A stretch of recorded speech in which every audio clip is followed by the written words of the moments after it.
मनावर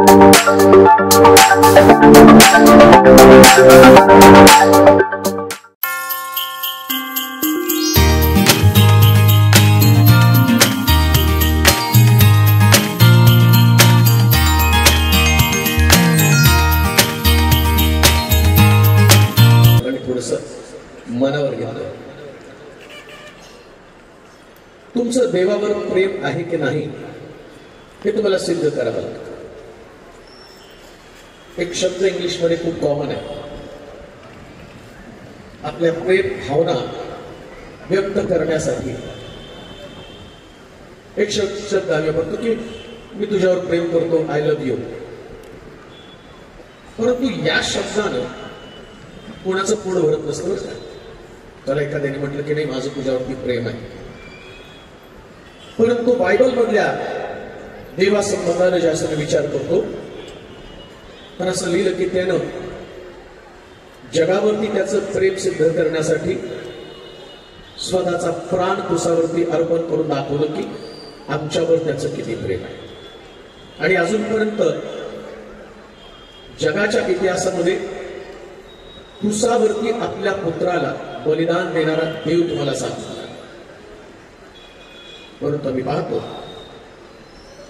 देवानं आणि स्वतः ख्रिस्तानं मानव जातीसाठी, त्यांच्या कारणासाठी, त्यांच्या उद्धारासाठी पुत्र कुसावरती गेला आणि पित्यानं सुद्धा आपल्या एकुलत्या एक पुत्राला त्या वधस्तंभावरती अर्पण करून टाकलं आणि त्यांनी दाखवलं की माझं तुमच्यावर प्रेम आहे. आता आम्ही शब्दानं नुसतं म्हटलं की देवा माझं तुझ्यावरती प्रेम आहे हे तुम्हाला सिद्ध करावं लागतं. आणि प्रेम सिद्ध करत असताना प्रेमासाठी किंमत चुकवावी लागते, प्राण सुद्धा द्यावा लागतो. मग ख्रिस्ती धर्मातलं सगळ्यात महत्वाची गोष्ट किंवा महत्वाचा स्वभाव जर काय असेल तर पवित्र शास्त्र सांगतं प्रेम. आणि एखाद्या व्यक्तीमध्ये देव आहे. शिष्याने ईश्वर विचारलं की देव म्हणजे नेमकं काय? त्यास ईश्वर एका वाक्यामध्ये सांगितलं देव प्रीती आहे. म्हणजे जर माझ्यामध्ये देव आहे तर माझ्यामध्ये प्रीती आहे. एखाद्या व्यक्तीचं अंतःकरण जर त्याच्यामध्ये द्वेष आहे, त्याच्यामध्ये मत्सर आहे, घातकी स्वभाव आहे, कोणाचा तरी नाश करायची त्याची इच्छा आहे, तर त्या व्यक्तीनं स्वतःला तपासलं पाहिजे माझ्यामध्ये देव आहे का? देव असणाऱ्या व्यक्तीला सगळे दैवी स्वभाव प्राप्त होतात. ज्याला देव सापडला त्या व्यक्तीचे विचार, त्या व्यक्तीचे स्वभाव, त्याच्या सवयी सगळ्या बदलल्या. जर माझ्यामध्ये चेंज नाही, माझ्यामध्ये बदल नाही, निकोदेमस रात्रीच्या समयी प्रभू येशू ख्रिस्ताकडे येऊन एक प्रश्न करतो की मला स्वर्गात जावं किंवा स्वर्ग मला मिळावं म्हणून मी काय केलं पाहिजे? तर वास्तविक पाहता निकोदेमस एक धर्मपंडित आहे. धर्माचा गाढा अभ्यास त्याच्याकडे आहे, परंतु धर्म माहित असणारा आणि लोकांना धर्म सांगणारा व्यक्ती आज येशू समोर हादवलाय आणि तो म्हणतो मला स्वर्ग राज्य मिळावं तर मी काय केलं पाहिजे? येशू त्या रात्री त्याला एक सांगतो की बाबा नव्यानं जन्मल्यापासून कोणी देवाचं राज्य पाहू शकत नाही. नवा जन्म आहे. काय नवा जन्म आहे? तो म्हणतो म्हातारा झालेला मनुष्य आता पुन्हा कसं काय नवा जन्म घेणार आहे? आईच्या उदरामध्ये कसा जाणार आहे?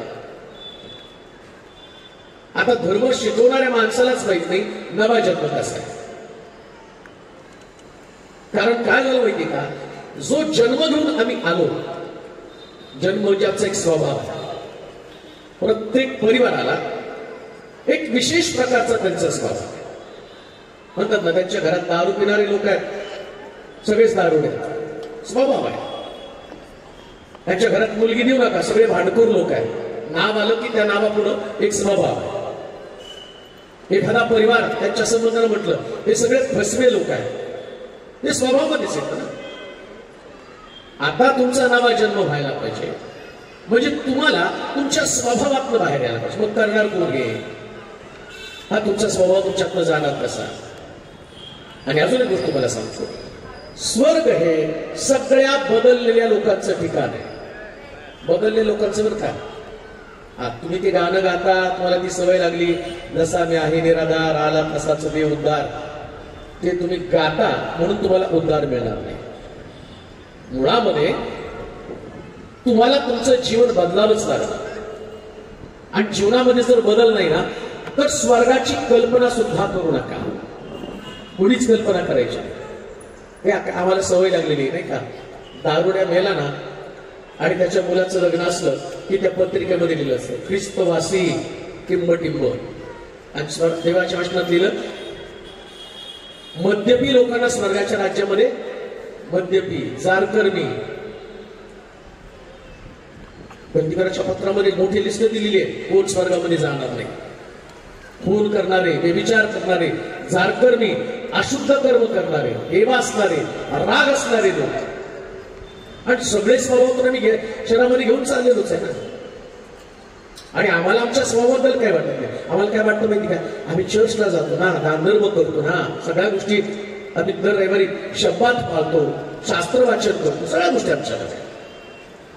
परिवर्तनाचं काय, स्वर्गात जाण्याचं काय विषय माझा तो नाहीये.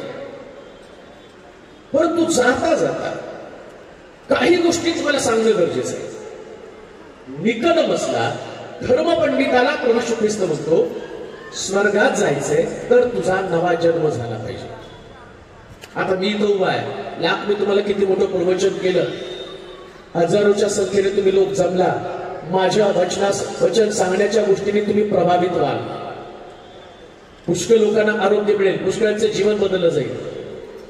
परंतु स्वर्ग आणि मी या दोन व्यक्तीला किंवा स्वर्गाला आणि मला पाहिल्यावर माझा प्रवेश माझ्या प्रवचनानं नाही होणार.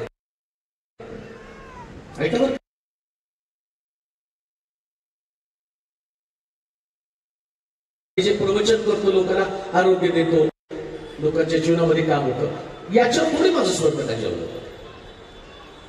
आणि मग तो म्हणतो नाही का, मी तुझ्या नावाने भूतं काढली, दिला, रोगी बरे केले, पण तो म्हणतो मी तुला ओळखतच नाही ना. म्हणून लक्षात घ्या, एखाद्या प्रीचरचं प्रीचिंग किंवा एखाद्या सेवकाचं आरोग्यदान हे त्या व्यक्तीला स्वर्गामध्ये नेईल याची दुसऱ्यात सुद्धा शक्यता नाही. पण परिवर्तन ज्या व्यक्तीचं घडेल त्याला स्वर्गापासून वंचित कोणीच ठेवू शकत नाही. हे तितकं सत्य आहे. परिवर्तन झालं बदल. मग तुम्ही फेमस नाही, पुन्हा मी तुम्हाला सांगतो, फेमस बनू नका पण परिवर्तित बना. पृथ्वी तलावरचं तुमचं फेम आज आहे उद्या नाहीये, पण परिवर्तन ही स्वर्गामध्ये नेण्यासाठी सगळ्यात अत्यावश्यक गोष्ट आहे.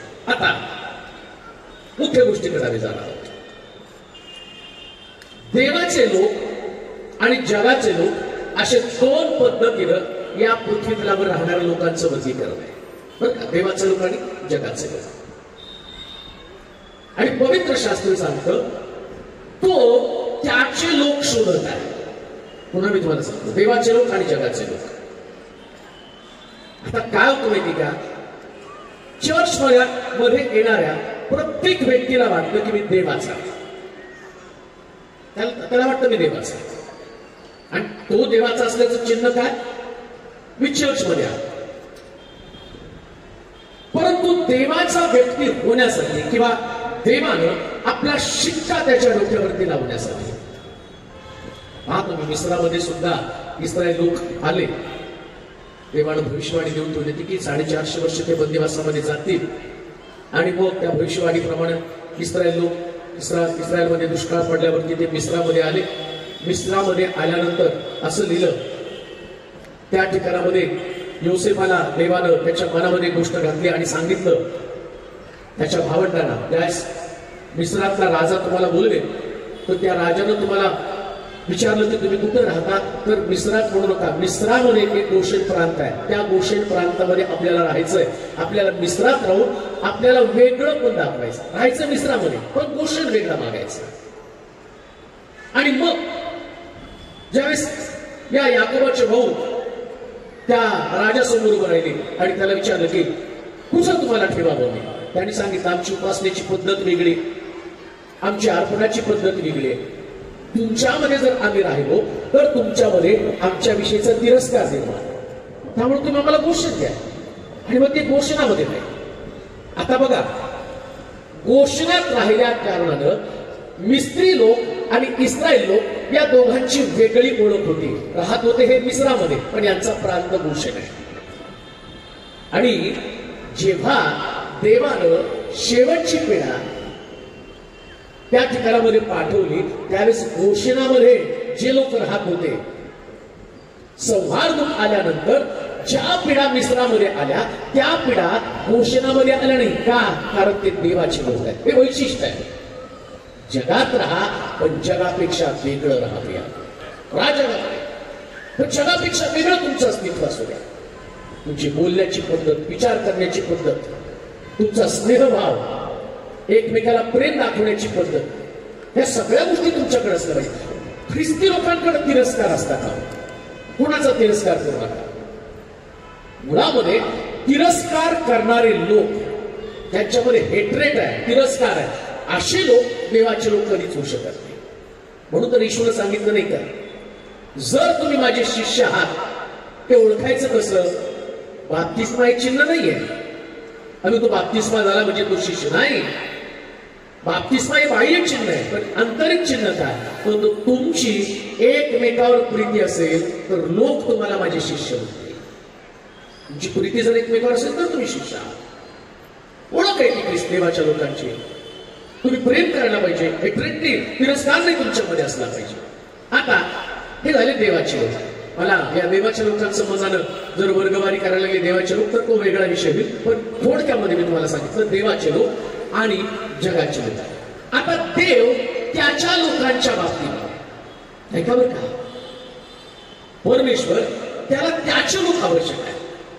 म्हणून तर आम्ही पाहतो की येशू ख्रिस्तानं शिष्यांना गावामध्ये भाकरी आणण्यासाठी पाठवलं आणि विहिरीवरती गेला आणि विहिरीवरती शंभरुणी स्त्रीला तो त्याच्या लोकांचं मनानं बरोबर. त्या स्त्री शंभरुणी स्त्री येशूला म्हणते, तुमचे लोक त्या डोंगरावरती जाऊन उपासना करत होते, तुम्ही यहुदी आम्ही शंभरुणी. तिला पण माहितीये देवाचे लोक कुठले, शंभरुणी लोक कुठले, यहुदी लोक कोणते. तिला पण ती कल्पना आहे की देवाचे लोक वेगळे, त्यांची उपासना करण्याची जागा वेगळी, त्यांची उपासनेची पद्धत वेगळी. मग येशू ख्रिस्त त्या बाईला देवाच्या लोकांचं वैशिष्ट्य सांगतो. तो म्हटला, पिता स्वतःचे उपासक शोधत आहेत. माझे लोक माझी उपासना आत्म्यानं आणि खरेपणानं करते. हे त्याचं वैशिष्ट्य आहे. त्याचे स्वतःचे लोक म्हणजे स्वतःचे लोक सोडून अजून काही लोक जगामध्ये अस्तित्वात आहेत आणि उपासनेच्या पद्धतीमुळं ते लोक देवाचे किंवा जगाचे ठरले जातात. आणि आज देव त्याच्या लोकांना खास प्रकारचे आशीर्वाद देत असतो. ऐका, तुम्ही जर देवाचे लोक बनला, द्वेष निघून गेला, राग निघून गेला, लोभ निघून गेला, व्यसन निघून गेलं, वाईट सवयी निघून गेल्या, आम्हाला आशीर्वादाची गरज. बरं, आता आशीर्वाद म्हणजे नेमकं काय आहे? आशीर्वाद ही गोष्ट तरी काय आहे? काय आशीर्वाद? आता तुम्हाला जर विचारलं एखाद्या व्यक्तीला, मी तुम्हाला आशीर्वाद द्यावा म्हणजे काय द्यावं?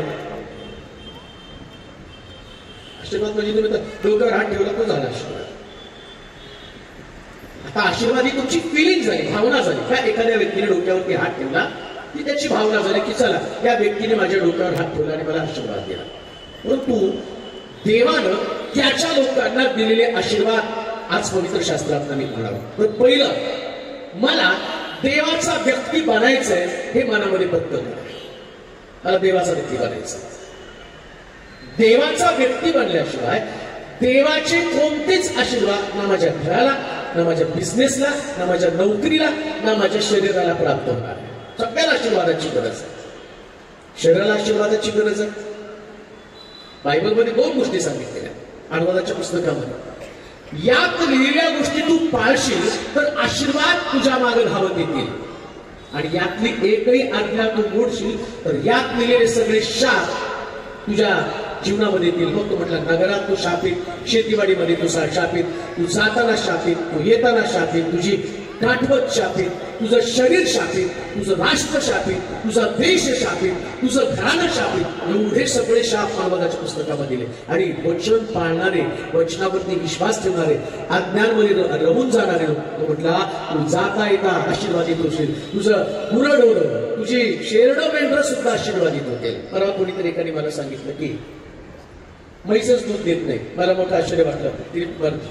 हळच प्रार्थना करा, माझी म्हैस दूध द्यायला काय. थोडासा राग पण आला मला. म्हणजे आता म्हशीसाठी पण प्रार्थना करावं का.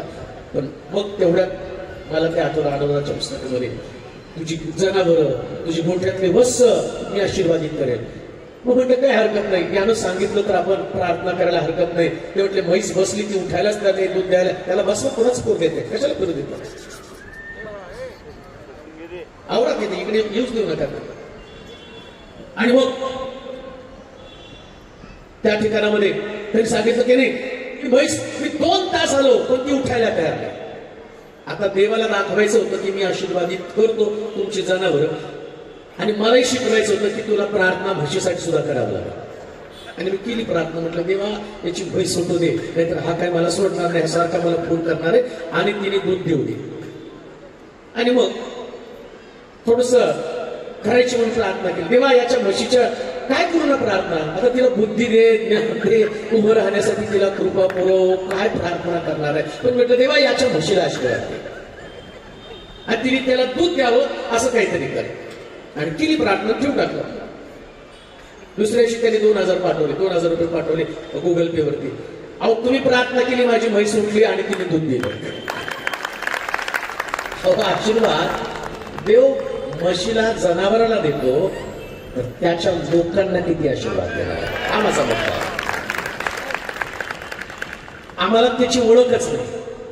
आणि कधी कधी देव काय करतो माहिती का, माणसं ऐकत नाही मग जनावरांमध्ये आशीर्वाद पाठवतो. माणसं ऐकत नाही, माणसं ऐकतच नाही, त्यांना काही पण सांग. आणि मला मोठं नवल वाटलं, तू बाबा एवढं म्हशीला उडग उडग उडग म्हणत तर नाही उठली. पण प्रार्थना केल्यावर त्या म्हशीला कळलं देवाजवळ प्रार्थना झाली, आता उठावं लागेल, आणि ती उठली दूध द्यायला लागली. माणसं तशी करत नाहीत हो, एवढी हट्टी, एवढी आठवादी आहेत.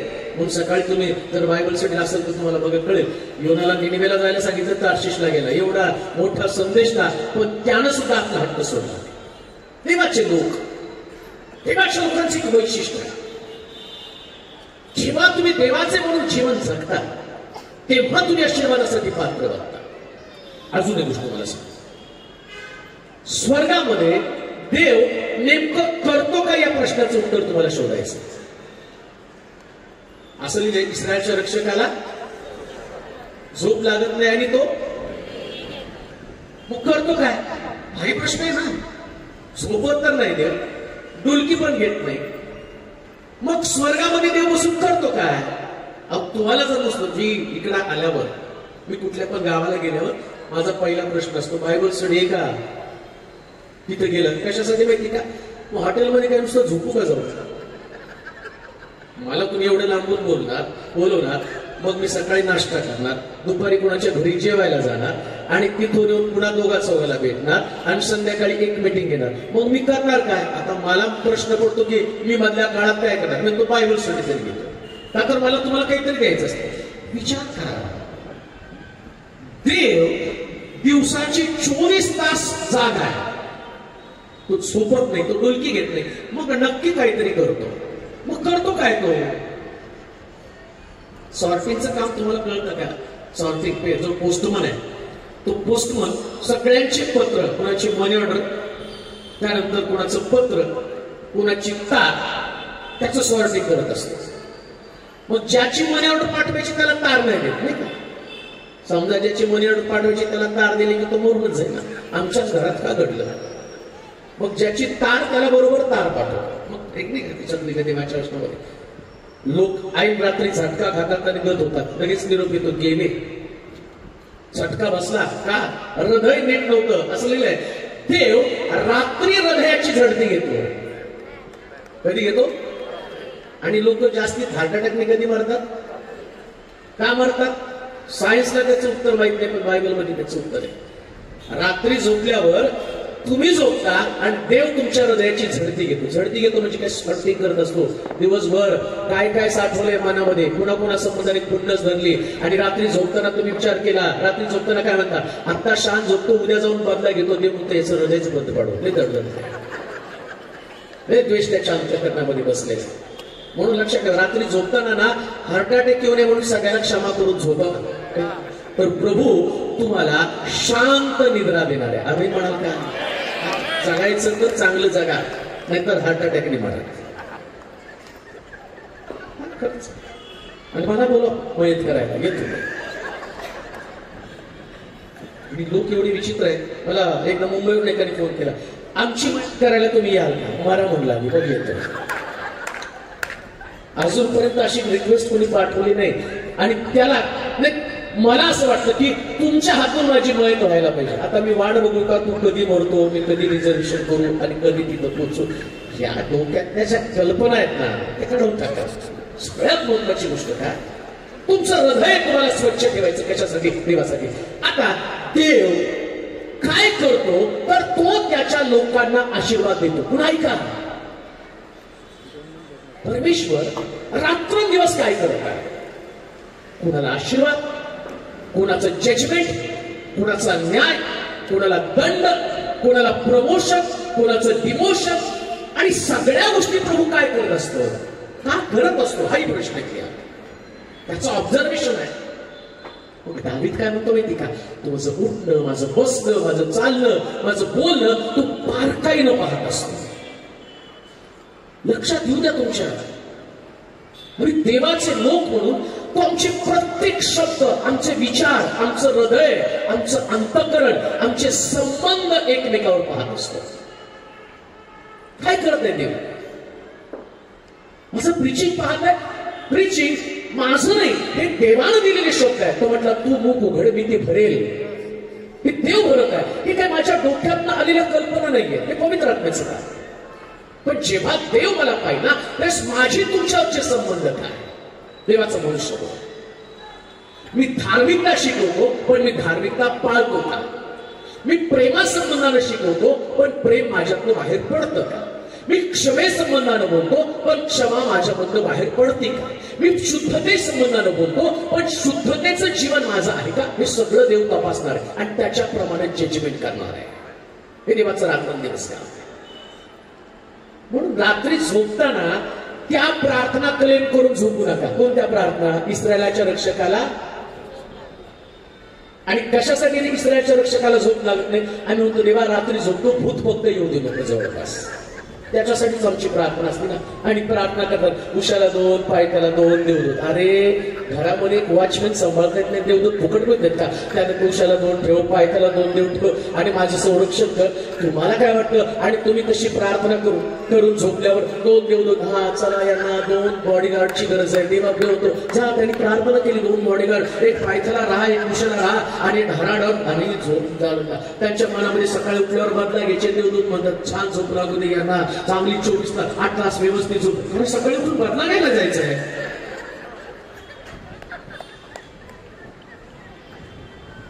आणि मग तो सैतान पण होतो, नाही याने प्रार्थना केली, याच्या स्वप्नात नको जायला. तुम्ही प्रार्थना करून झोपतात, देवदूत येत नाही पण त्याचे 2-4 भूत येतात आणि तुमच्या छातीवर बसते. मग रात्री तर प्रार्थना करून झोपतो, मग कसं काय छातीवरती भूत बसलं? कसं काय बसलं? कसं काय प्रॉब्लेम झाला? ऐका, बायबल हे प्रॅक्टिकल पुस्तक आहे. हे प्रॅक्टिकल पुस्तक आहे. याच्यामध्ये जे लिहिलं ते तुम्हाला पाळावं लागेल. देवाचे लोक म्हणून तुमच्यावरती काही जबाबदारी, रिस्पॉन्सिबिलिटी आहे, ती तुम्हाला पाळता आल्या पाहिजे. मी देवाचा मनुष्य आणि देवाचा मनुष्य म्हणून नुसतं मला प्रार्थना, प्रवचन, लोकांच्या जीवनासंबंधीचं ओझं घेऊन जगता कामा नये. बायबल सांगतं, मी दुसऱ्याचा द्राक्षीचा मळा राखायला गेलो आणि माझाच मळा कोणीतरी उद्ध्वस्त करून टाकला. मी रक्षण केलं लोकांचं, माझ्या मळ्याचं काय?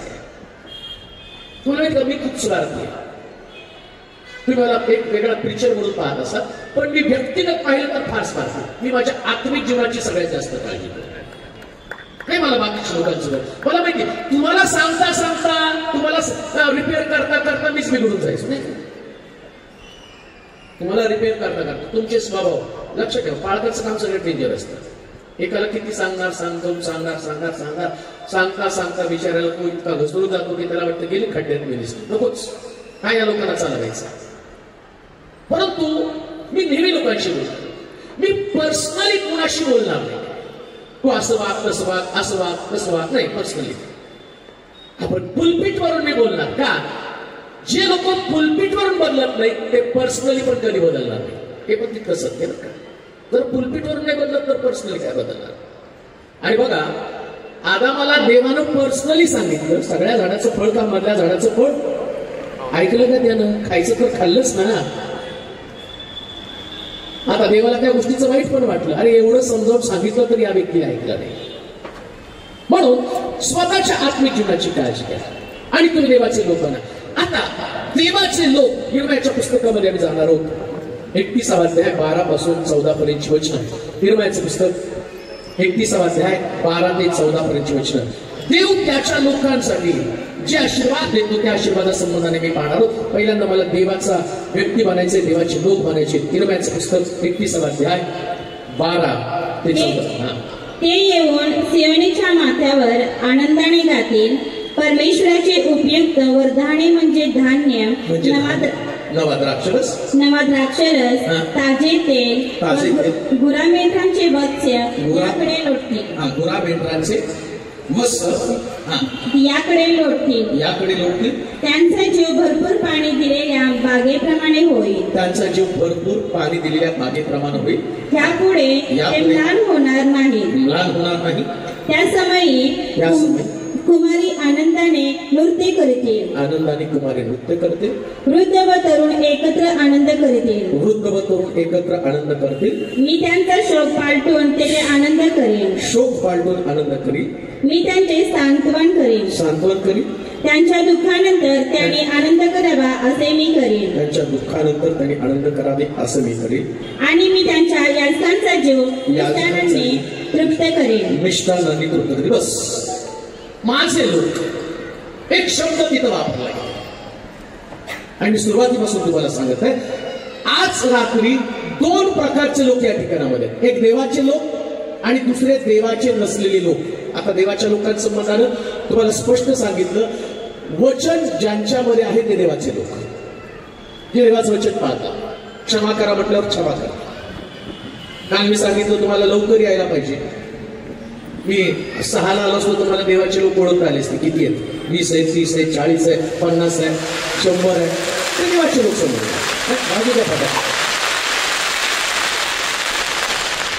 देवाचे लोक ओळखावे लागतात. जे देवाचे लोक आहेत ते देवाचे लोक देवावरती प्रेम करतात आणि देवाच्या लोकांवर देव प्रेम करतो आणि देव त्याच्या लोकांवर प्रेम करतात. ऐका आता मला माहिती मीटिंग संपल्यावर ज्या शेवटचा टप्पा या ठिकाणी सुरू होतो लोकांसाठी प्रार्थना करण्यासाठी. तर तुमच्याकडे असंख्य प्रश्न असतात आणि तुम्ही ते प्रश्न घेऊन येतात आणि तुमच्या अपेक्षा काय या प्रश्नातलं देवाने मला सोडवलं पाहिजे. या प्रश्नातलं देवाने मला बाहेर काढलं पाहिजे. सगळ्यांसाठीच प्रार्थना केली जाते. सगळ्यांसाठीच बदली केली जाते. सगळ्यांसाठीच मध्यस्थी केली जाते. तुमच्या जीवनामध्ये आर्थिक पुष्कळ शाप आहे. बंधन आहे. तुम्हाला समृद्धीची गरज आहे आणि ती समृद्धी तुम्हाला मिळावी याच्यासाठी मोठ्या आशीर्वाद तुम्ही या ठिकाणात येतात. पण सगळ्यालाच आशीर्वाद मिळत नाही ना. देव पक्षपाती आहे का? देवाला तुमचं दुःख तुमचं कष्ट समजत नाही का? पण मी तुम्हाला सांगितलं ना सॉर्टिंग करतो देव. देव प्रत्येकाला त्या ठिकाणामध्ये काय करत आहे आलेल्या प्रत्येक व्यक्तीच्या भावना त्याच्या अंतःकरणामध्ये देवाविषयीचं प्रेम कशा पद्धतीने तो देवाला समर्पित आहे. तो येताना ज्या पद्धतीनं प्रभूवरती प्रेम करणारं त्याचं अंतःकरण असतं त्या अंतःकरणानं तो तिथे येतो का या सगळ्या गोष्टी प्रभू पाहत आहे. आणि इथं असं म्हटलं त्यानं की जेव्हा तो म्हणतो माझे लोक असतात का 12 वर्ष ते येऊन सियोनीच्या माथ्यावर आनंदाने गातील.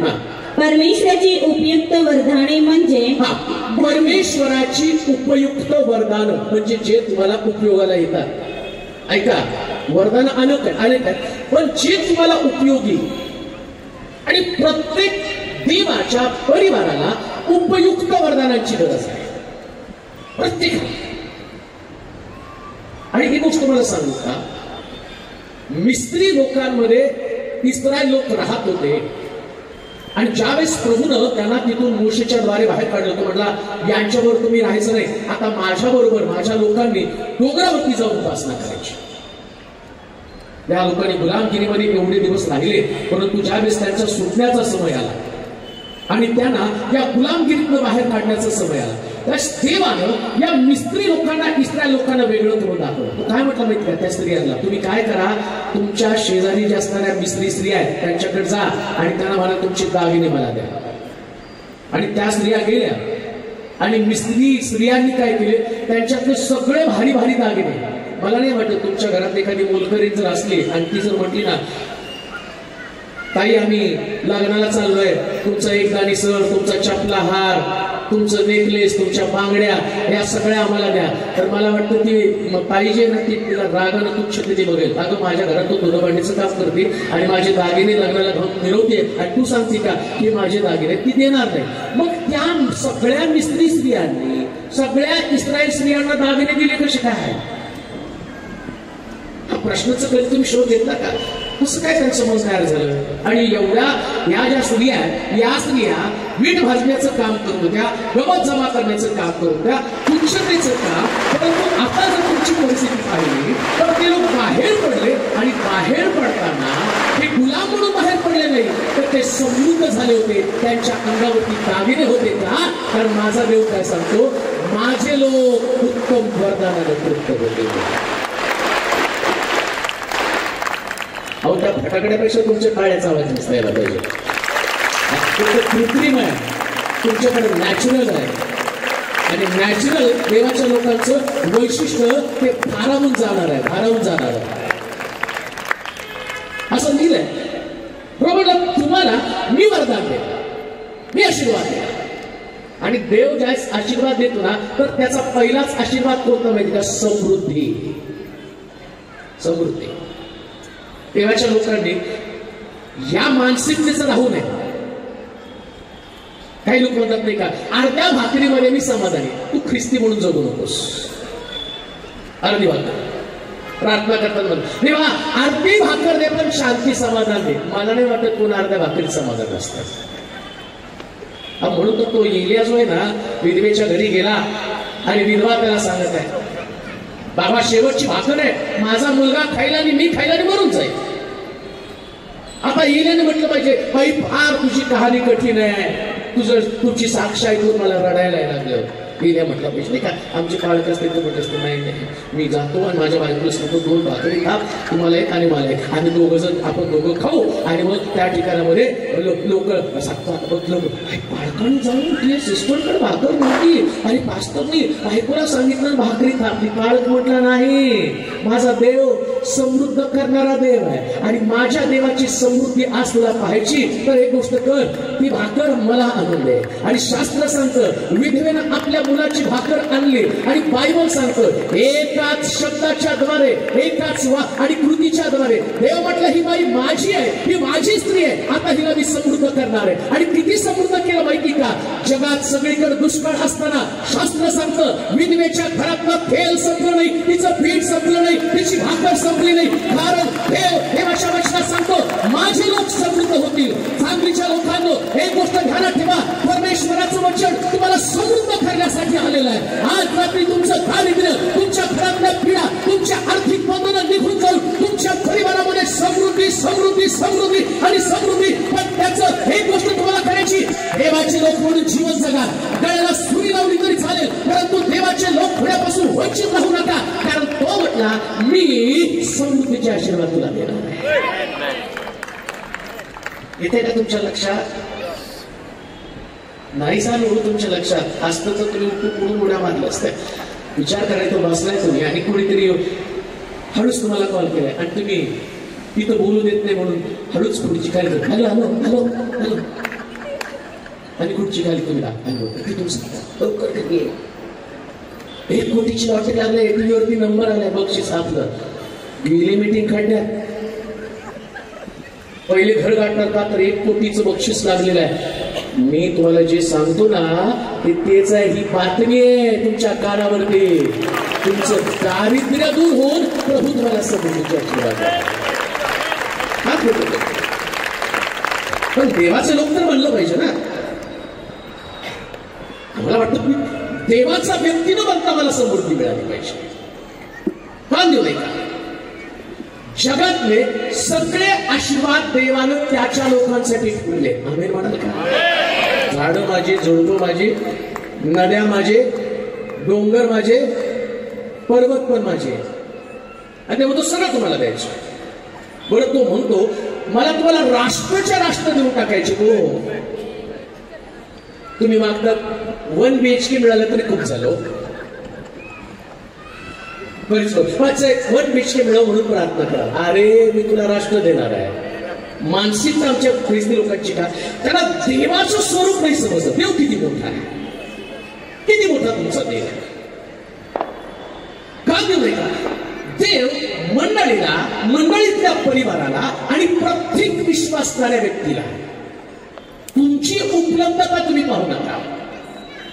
तुमची उपलब्धता पाहू नका. तुमची ओळख, तुमचं शिक्षण, तुमचं पद, तुमचा दर्जा, तुम्ही काय, तुमचं फॅमिली बॅकग्राऊंड आहे, तुम्ही कशा स्वरूपाचे लोक आहात, तुमच्या घरामध्ये, तुमच्या पिढ्यांमध्ये किती श्रीमंत आहेत, तोही विचार तुम्ही करू नका. आणि तुम्ही तुमच्या पर्सनॅलिटीचा पण विचार करू नका. तुमच्या भाषेचा, तुमच्या व्यवहाराचा, तुमच्या लोकांचा, ज्यांच्याबरोबर तुम्ही वावरता त्या लोकांचा विचार करू नका.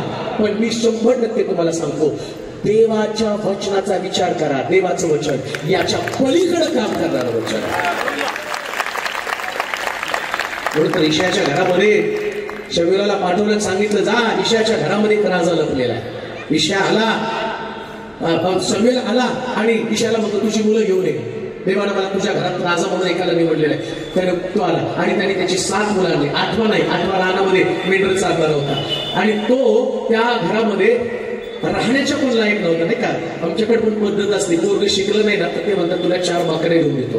आता नाही बकऱ्या, पण पूर्वी आम्ही लहान होतो म्हणायचे नाही शिकलं ना तुला 4 बकऱ्या घेऊन रानामध्ये बकऱ्या चारायला सांग. पूर्वीची पद्धत होती. दाविदाच्या बापाने तेच केलं. डोकंच चालत नाही, हे उठतं की वाजवत बसतं. त्या दावीद विना घेत होता, वाजवत बसत होता. आणि लक्षात ठेवा, इकडं त्याच्या घरातल्या लोकांनी त्याच्यासाठी डिक्लेअर करून टाकलं हा व्यक्ती कधीच राजा बनणार किंवा हा राजा सुद्धा हो. त्याच्या बापाला असं वाटलं राजकारणात पण कधी कामाला जाणार. पण देव म्हणतो माझ्या लोकांना मी माझ्या वरदानाने बरे. आणि दाविदानं सिद्ध करून दाखवलं. तो त्याच्या बापाचा नव्हता, तो त्याच्या भावाचा नव्हता, तो फक्त त्याच्या देवाचा होता. कोणाचा असू नका.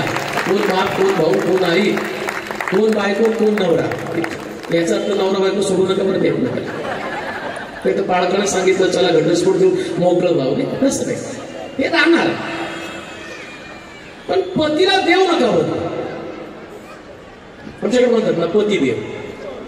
आला आमचा देव गावरीत घेऊन घालतो कमरेत लागला उठता बसता देतो शिव्या आणि आमचं पती देव नाही. तो देव काही लेकर आपल्या आई वडिलांना देव मानतात नाही. देवानंतर त्यांची जागा आहे, पण देवाला देवाची जागा आहे. देवाची जागा पक्की आहे. दाविदानं आपल्या अंतःकरणामध्ये देवाला प्रथम स्थान दिलेलं आणि त्याच्या घरातल्या लोकांनी दाविदाला आपल्या अंतःकरणात स्थान सुद्धा दिलेलं नाही. हेच ऐका, त्याच्या हृदयामध्ये दाविदाला स्थानच नाही. ईशाला 7 मुलं रांगेसनी वर केली आणि इकडे शमूएल बाह्य स्वरूपावर पाहतो, म्हणतो देवा मला वाटलं हाच राजा असावा. देव म्हटलं हा राजा नाही. मग तो पुढच्या मुलाकडे गेला, देवा याच्याविषयी तर मला वाटतं हाच राजा. म्हटलं हा पण नाही. 1 2 3 4 5 6 7 मुलं संपले. ईशाला ते म्हटलं ना एक पण मुलगा याच्यामध्ये. मग त्यांनी म्हटलं ईशा अजून एक मुलगा आहे का? तो म्हटलं आहे, पण तो राजाच होण्याच्या लायकीचा नाही, तो मेंढर चालण्याच्या लायकीचा आहे. आणि मग प्रभू त्याला बोलतो, बोलव त्याला. तो म्हणला ठीक आहे बोलून घे. आता तो दाविदाला विचार करा, मेंढरं चालणारा व्यक्ती बाहेरून आल्यावर सगळ्या मेंढराचा त्याच्या लेंड्याचा वास त्याच्या अंगाला, आणि तो तिथं आला आणि परमेश्वर त्याला सांगतो, याला देवा माझ्या मनचं सांगतो का तू खरंच मला सांगायचं नाही, यालाच राजा करायचा आहे. काय क्वालिटी होती त्याच्यामध्ये? एकच क्वालिटी होती.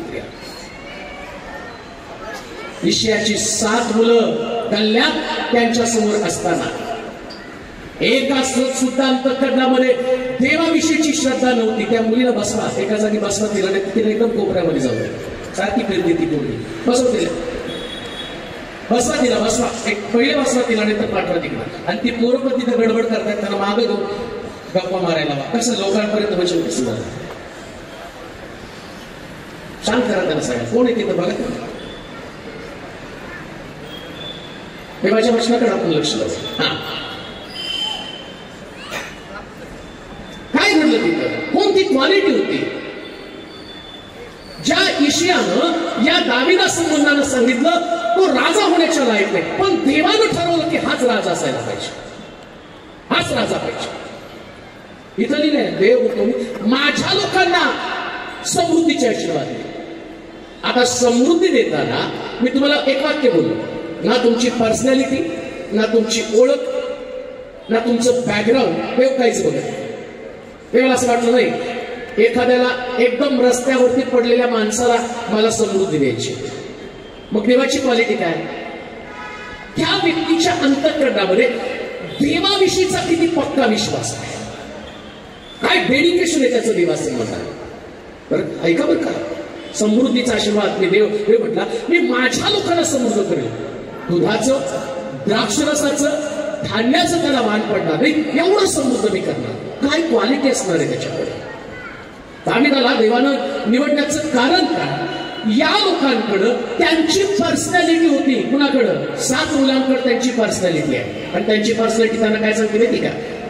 तुम्ही राजाच्या दरबारात काम करण्यासाठी लायक आहे. दाविदाकडे पर्सनॅलिटी नव्हती, काहीच पर्सनॅलिटी त्याच्याकडे, पण दाविदाकडं पर्सनॅलिटी घडवणाऱ्या देवावरचा विश्वास होता. लक्षात ठेवा, तुमच्याकडे पर्सनॅलिटीची गरज नाही, काहीच गरज नाही तुम्हाला पर्सनॅलिटीची. आता मी तुमच्यासमोर प्रीचिंग करतो, ही माझी पर्सनॅलिटी नाही. शाळेत येऊन बघा तुम्ही, सांगतो तुम्हाला जाता जाता, 9वी मध्ये मी फेल झालो होतो बरं का,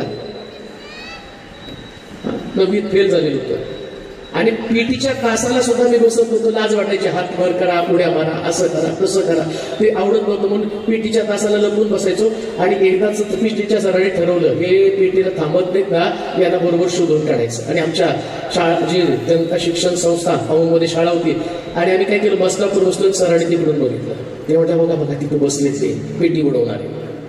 आणि ते सर आले की आम्ही त्यांना गोल गोल गोल गोल गोल गोल फिरायला, सापडायचंच नाही. आणि त्यांनी पकडलं आणि स्टेजवरती नेलं, सगळ्यांसमोर एवढा अपमान केला, हे पीटी बुडवणारे, पीटी बुडवणारे, कुठे. पण शाळेत सुद्धा बसल्यावर एकदम सगळ्यात कोपरा. का? सरांनी प्रश्न विचारले तर आपण उत्तर सांगायचं नाही. नेमकं शाळेत सर एवढे डामरट असतात ना, ज्याची मान ते खाली त्याला सोडवतात, सांगू उत्तर. ही आपली पर्सनॅलिटी असते.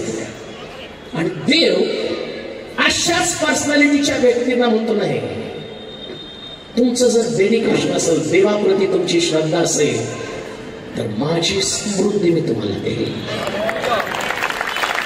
तुम्ही तुमच्या पर्सनॅलिटीकडे पाहू नका, काहीच तुमच्या पर्सनॅलिटीकडे पाहू नका. पण लक्षात दाविदास संबंध आलं, ते म्हटलं की हा माझा मनुष्य आहे. काय काय क्वालिटी होती दाविदामध्ये की हा माझा माणूस आहे. ते अंतःकरण त्याच्या भावांकडे नव्हतं का? ते अंतःकरण बाकीच्या लोकांमध्ये नव्हतं का? दाविदाला देवानं शोधलं, त्याच्याकडे देवाचं अंतःकरण होतं. तो सामान्य माणूस आहे, पण देवाचं अंतःकरण त्याच्याकडे.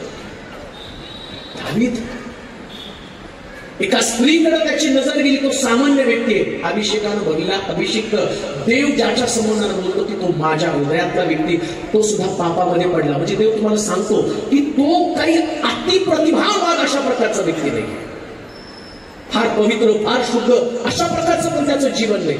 पण देवाचे स्वभाव त्याच्या अंतःकरणामध्ये जे देवाला प्रभावित करतात.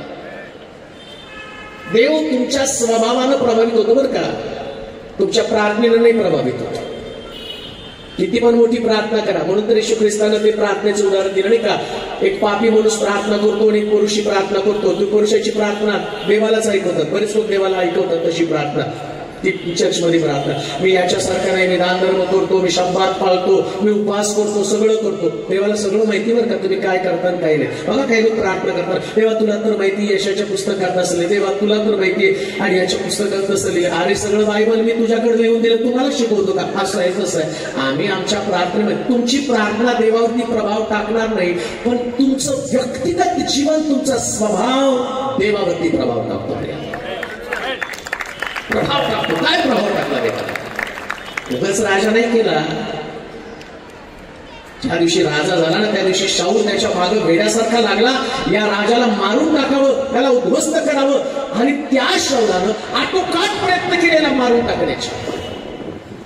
शेवटी थकून भागून एका गुहेमध्ये शाऊल आणि दावीद दोघं एकाच गुहेमध्ये आले आणि त्याला दावीदाला कळलं आता शाऊल त्या गुहेमध्ये आहे. दावीद गेला आणि त्याला त्यांनी मारलं नाही, फक्त त्याच्या झग्याचा काठ कापला आणि त्याला सांगितलं, महाराज मी तुमचा शत्रू नाही, देवानं तुम्हाला माझ्या हाती दिलं, पण अभिषिक्त असल्यामुळे मी राजावरती हात चालवणार. ही क्वालिटी आहे जी देवावरती प्रभाव टाकणारी. कोणाचा हात करावं, शत्रू बरोबर शत्रुत्वानं वागायचं नाही. शत्रुत्व असणाऱ्या व्यक्तीबरोबर सुद्धा देवाचं हृदय घेऊन वागणारा व्यक्ती समृद्ध होतो. ते देवाचे लोक. काय देवाच्या लोकांचं वैशिष्ट्य? तुम्हाला जगामध्ये कोणीच शत्रू नाही, आणि तरी सुद्धा शत्रुत्व ठेवलं तरी देव काय म्हणतो माहिती का, जशी आपल्यावर तशी आपल्या. आणि त्याच्या पलीकडे म्हणतो शत्रूवर सुद्धा देवाला माहिती आमचे लोक जे आहेत ना, कुठं तरी कंसात ब्रॅकेटमध्ये एक शत्रू ठेवून जगणारच नाही. जे शत्रू आहे त्याच्यावर पण तुला प्रेम करावं लागेल. जर समृद्ध व्हायचं ना तर शत्रुत्व अंत करून टाका. हे त्याच्याशिवाय नाही समृद्धी होता. दावीदामध्ये ती क्वालिटी होती की त्यानं शत्रुत्व ठेवून नाही जगलं. परिवर्तनाची सुरुवात काय माहिती का, व्यक्तीचं अंतःकरण बदलतं. आज रात्री मी तुम्हाला सांगतो, त्याच्या लोकांना देव समृद्धीचे आशीर्वाद देतो. काय समृद्धीचे आशीर्वाद? परत वाचा बरं 12व्या वचनामध्ये. ते येऊन सियोनीच्या माथ्यावर आनंदाने गातील. परमेश्वराची उपयुक्त वरदाने म्हणजे धान्य, नवा द्राक्षरस, ताजे तेल व गुरामेंढरांचे वत्स्य याकडे लोटतील. त्यांचा जीव भरपूर पाणी दिलेल्या बागेप्रमाणे. आता पहिलं समृद्धी म्हटलेलं आहे. समृद्धीमध्ये देवाने काय सांगितलं? धान्याची भरपुरी, द्राक्षरसाची भरपुरी, गुरढोराची भरपुरी. तुमची गुरढोरं तुमच्याकडे येतील म्हटलेले त्या ठिकाणामध्ये. म्हणजे लक्षात घ्या, जेव्हा देव देतो ना त्यास देवाला सगळं भरपूर द्यायला आवडतं. आम्ही म्हणाल का? जरा जोरात हो. देवाला काय द्यायला आपलं आवडतं? सगळं भरपूर. म्हणून देवाकडे येणाऱ्या व्यक्तीनं भरपूर मागायचं तर देवाकडे यायचं. बरेच लोक देवाकडे येताना त्यांना असं वाटतं देव देईल का नाही. मला आठवतं तरुणा काळामध्ये एका तरुणानं माझ्याकडे प्रार्थना विनंती केली. म्हटलं माझं जॉब गेलेला आहे, 20,000 रुपयाचा जॉब मला होता, आता मला जॉबची गरज आहे. आणि त्याचं क्वालिफिकेशन पाहिलं, अतिशय क्वालिफाईड तरुण. तो म्हणतो ऍटलिस्ट मला 15,000ची तरी नोकरी मिळाली पाहिजे. 20,000ची नोकरी गेली त्याची आणि त्याची अपेक्षा काय? तो 15,000ची तर कोरोनामुळे नोकऱ्या गेल्या सगळ्यांची. मला असं माझ्यासाठी प्रार्थना करा. मी हातबल आहे, 2 वर्ष माझ्याकडे जॉब नाही आणि आता पुष्कळ ठिकाणातले माझे EMI मला भरायचे आणि त्यामुळे माझ्याकडे पैसे नाही. आणि तुम्ही प्रार्थना करा की मला ऍटलिस्ट 15,000ची नोकरी. त्या दिवशी माझ्या काय डोक्यात आलं कोणच पण, देवा याला याच्या योग्यतेपेक्षा अधिक तू दे, अशी मी प्रार्थना केली. हा वाटतं तुला 15,000ची नोकरी, पण याची वृत्ती थक्क करतील अशा प्रकारची नोकरी, क्वालिफाईड व्यक्ती. पण जी परिस्थिती त्याच्यासमोर निर्माण झाली आणि त्याच्यामुळे त्याला असं वाटतं की ऍटलिस्ट मला 15,000ची नोकरी मिळाली. पण तुम्ही विचार करू शकणार नाही, जेव्हा त्या तरुणानं मला फोन करून सांगितलं 2 वर्षापूर्वी सगळ्यात मोठ्या कंपनीमध्ये मी इंटरव्ह्यू देऊन आलो होतो आणि मला ते विसरून गेलो होतो की ती कंपनी मला हायर करेल म्हणून. असं तुम्ही प्रार्थना केली, मी 15,000ची नोकरी मागितली पण ज्या कंपनीनं मला कॉल दिला त्या कंपनीनं मला 1,00,000 रुपये पगाराची नोकरी दिलेली. तुमची बुद्धी काम करणार नाही असं देव काम करणार. आणि मी कथेतला देव तुम्हाला नाही सांगत. ज्या देवाविषयीची घोषणा करण्यासाठी मी तुमच्याकडून आहे तो समृद्धीची आशीर्वाद. पण समृद्धी साधी सुधी समृद्धी देव. स्वतः दाविदाचं कन्फेशन आहे, त्याची कबुली आहे. जे शास्त्रातली वचनं तुम्ही वाचताना ही वचनं तुमच्या बुद्धीला आणि स्वीकारण्यासाठी योग्य नसतील. तुमची बुद्धी काम करणार. तुम्हाला वाटत पण असं काही घडणार. परंतु लक्षात ठेवा, आशीर्वाद कोणी व्यक्ती तुमच्याकडे पाठवत नाही. आशीर्वाद पाठवणारा, आशीर्वादाचा उगम स्रोत जो निर्माण करताय तो निर्माण करता कशा पद्धतीने आशीर्वाद पाठवायचे ते ठरवत असतो. आणि कसे आशीर्वाद पाठवतो? दुसरे राजे 7वा अध्याय 1 आणि 2 वचन वाचा. दुसरे राजे 7वा अध्याय 1 आणि 2 वचन. काय करू, मला इथं जवळजवळ 5 गोष्टी सांगायच्या, पण पुन्हा प्रॉब्लेम हाच येणार आहे की तुम्हाला तेवढं सांगून होणार. सकाळी पण आपण जवळजवळ 14 ऐकणार होतो पण एकच सांगून झाले. आता संध्याकाळी पण तेच होणार. हा वाचा वाचा. तेव्हा त्या सरदाराच्या हातावर राजा टेकत होता. त्याने देवाच्या माणसांना म्हटले, पहा, परमेश्वराने आकाश कपाटे उघडली तरी असा प्रकार होईल काय? असा प्रकार होईल काय? त्याने त्यास म्हटले, तू आपल्या डोळ्यांनी हे पाहशील, डोळ्याने पाहशील, पण त्यातले काही खाव्यास नाही. देव आशीर्वाद देतो ते कसले देतो? आकाश कपाट उघडून आशीर्वाद देतो. काय देतो देवा? देव कसे आशीर्वाद देतो? म्हणजे काय? तुमचं कपाट गोदरेजचं पत्र्याचं असतं नाही का, कोणी गोदरेजचं म्हणायचे, पण आपली ऐपत तेवढी नसते. 40-45 कपाट घेण्याच्या ऐवजी आम्ही लोकल घेतो. स्टार फिर नाही का, आमच्या सोलापुरात स्टार आहे. 8,000 भलं मोठं असतं. आणि त्या कपाटाचं वैशिष्ट्य काय माहिती? ते उघडलं सगळे जुने कपडे धपधप धपधप म्हणजे धुतले नाहीत, त्याला काही मिस्त्री नाही, ती सगळ्या आतमध्ये कोंबलेली असतात. आणि ते उघडले. कारण आम्ही कसे लोक आहेत माहिती का, मुळामध्ये आमच्यात भरपूर आळस भरलेला असतो. जे धुवायचे नाही ते कपडे कोंबून टाकायचे. आणि काही लोक ही साडी किती दिवस शोधत होते, याचा अर्थ किती दिवस न धुता आतमध्ये होते. आत्ता सापडली, आत्ता माझ्या लक्षात आले. हे आमचं कपाट. आणि एखादा पाहुणा जर घरामध्ये आला त्या कपाटाकडे गेला, नको नको नको तिथे इज्जतीचा फालुदा सगळं सगळंच उडायला. काय क्वालिटीची लोक तुम्ही? हे सगळ्यांकडेच आहे का, कोणी कोणाकडे बोलत दाखवू नका. मला घेऊन चला तुमच्या घरात, पहिले मी तुमच्या कपाटात बघतो. दूध का दूध, पाणी का पाणी, बरोबर होऊन जातं. हे कपाट आहे तुमचं. मी देवाच्या कपाटासंबंधाने बोलत आहे. जेव्हा तुमच्या कपाटातनं काहीतरी निघतं ते तुम्हाला खालीमान घालायला लावतं.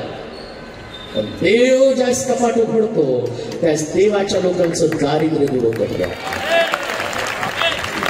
देवाच्या लोकांचं दारिद्र्य दूर केलं जातं. आणि कपाट देवाचं किती मोठं माहिती का? आकाशाचं कपाट. कुठलं कपाट आहे? स्टार किंवा गोदरेज नाही, आकाश. आणि तो मनुष्य काय म्हणतो? परत त्यावेळची परिस्थिती काय आहे? शमुरणाभोवती शमुरणी लोकांनी वेढा मारलेला आहे. त्या राजानं त्यांच्यावरती वेढा मारला. त्याची परिस्थिती काय? कबुतराची विष्ठा 5 रुपये पावशेर. कबुतराची विष्ठा म्हणजे कबुतरानं नाकारलेल्या गोष्टी त्याच्या शरीराने टाकलेली ती दुर्गंधी. आणि ती दुर्गंधी लोक 5 रुपये पावशेरने खात होते. आणि गाढवाचं डोकं 45 रुपयाला गाढवाचं डोकं. कबुतराची विष्ठा खात होते. कबुतराची विष्ठा. आता विचार करा, त्यावेळेस देव त्या लोकांना म्हणतो की आता मी उद्या जबर स्वस्ताई करतो. आता हा व्यक्ती काय म्हणत आहे? देवानं जर आकाश कपाट उघडले तर एवढी जबर स्वस्ताई होणार नाही. नीट ऐका. आज रात्री कदाचित तुम्ही ती व्यक्ती असाल. लोक तुमच्याकडे पाहून म्हणतील आकाश कपाट उघडले तरी सुद्धा तुमच्या घरात एवढी समृद्धी येणार नाही. पण देवाचा दास या नात्याने जबाबदारी मी सांगतो, ज्यास देव आशीर्वाद द्यायचं ठरवतो त्यास लोक तोंडात बोट घालतील एवढे आशीर्वाद तुमच्या घरामध्ये, तुमच्या परिवारामध्ये देव पाठवत असतो. ऍक्सेप्ट करा, स्वीकारा हे सत्य. आणि देवाला नेहमी चमत्कार करण्यासाठी, समृद्ध करण्यासाठी असेच लोकल लोक आवडतात. आम्ही म्हणाल का देवाचं डोकं फिरलं. एक दिवशी फिरता फिरता अब्रामाच्या दारात गेला आणि अब्रामाला म्हटला, काय चाललंय अब्रामा? सगळं ठीक आहे, उलट गाढवं गुरं ढोरं सोनं चांदी सगळं दिलंय, तर ही प्रॉपर्टी आता चाकराच्या नावावर करून जायचंय. तेवढ्या देव म्हटलं ठीक आहे, तुझ्या बायकोला बोलव, तिला आशीर्वाद देणार आहे.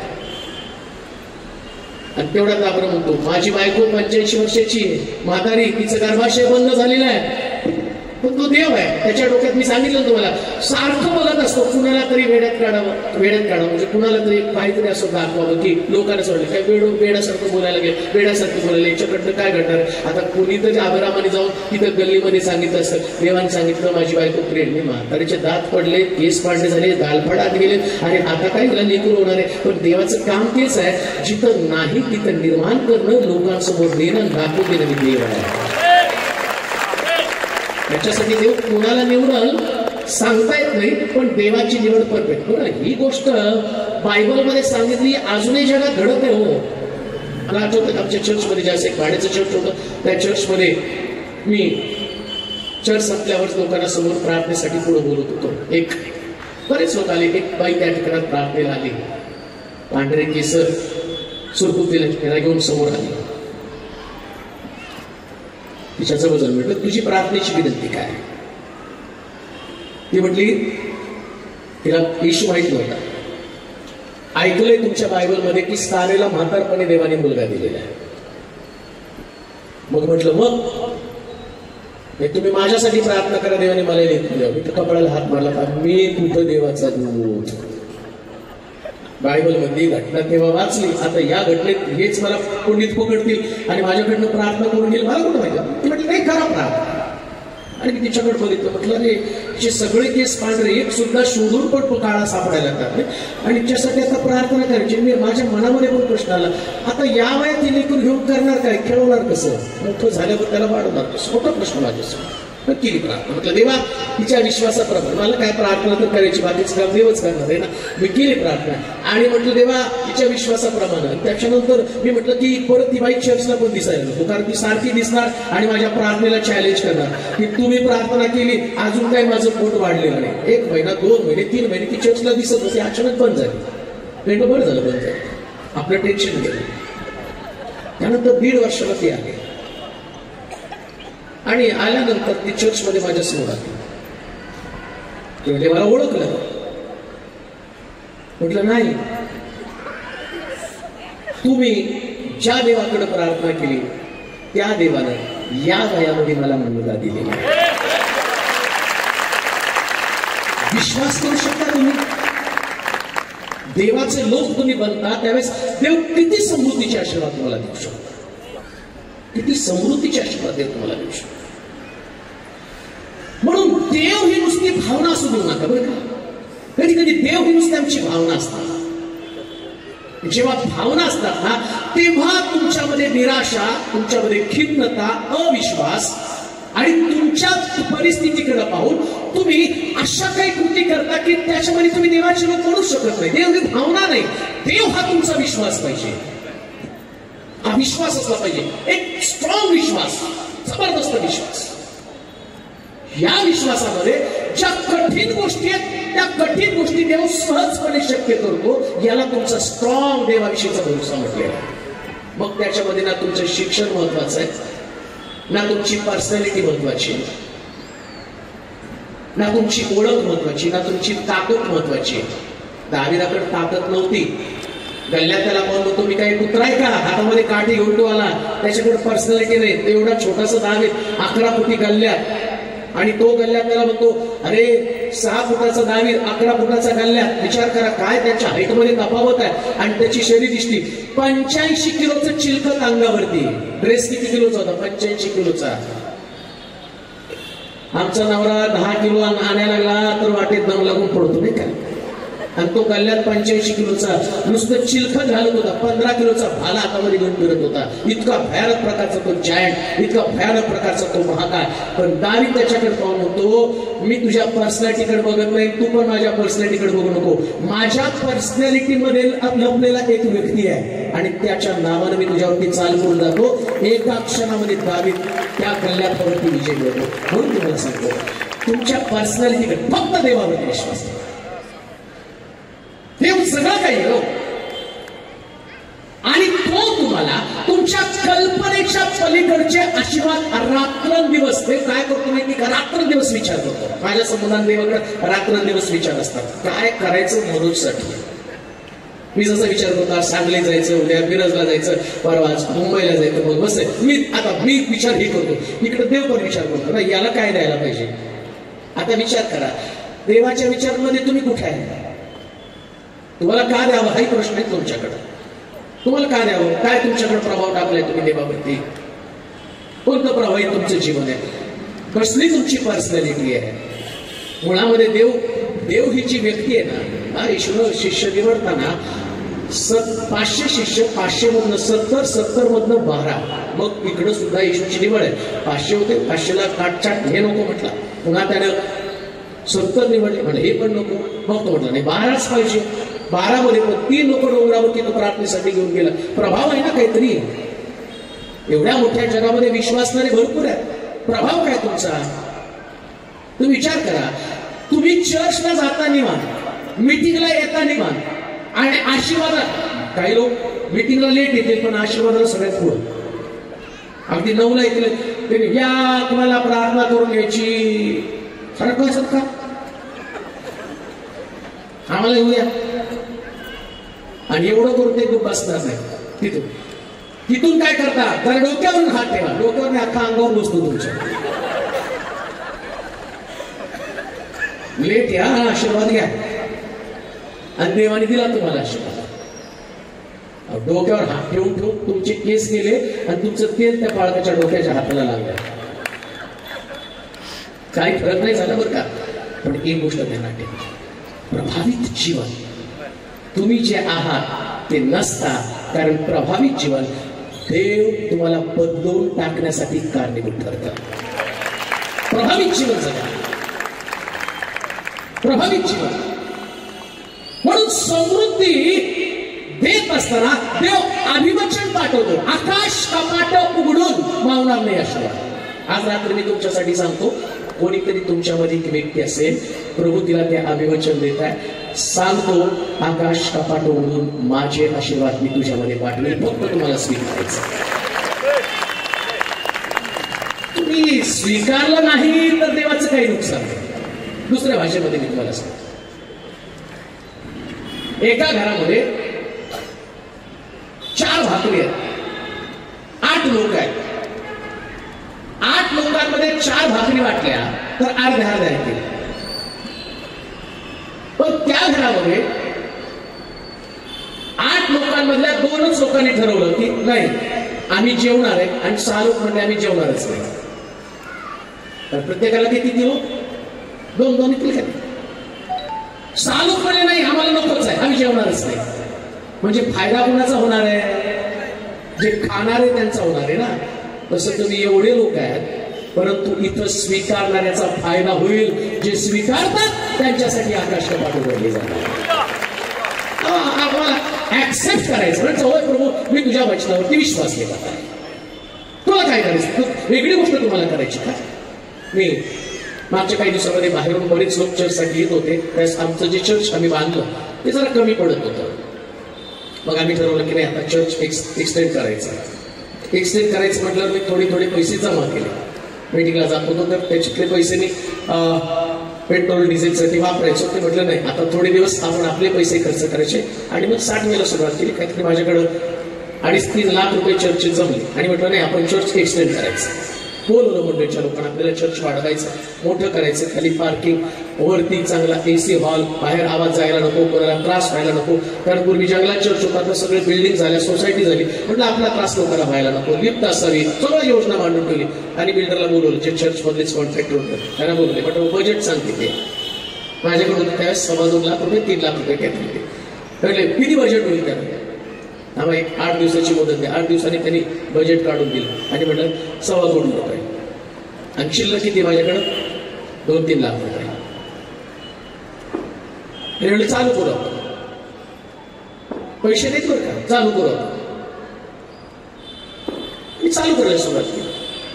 टिका मारला, थोडस थांबलो आम्ही, कारण ते मशीन वगैरे यायचं होतं. इथं 2.25 लाखापासून जवळजवळ टिका मारण्याच्या काळापर्यंत 10 लाख रुपये जमा झाले. आणि मी तुम्हाला सांगतो, मी देवाच्या वचनावरती विश्वास ठेवत गेलो. आजच्या घडीला जेवढी रक्कम मला पाहिजे तेवढी रक्कम माझ्या खात्यावरती आहे का?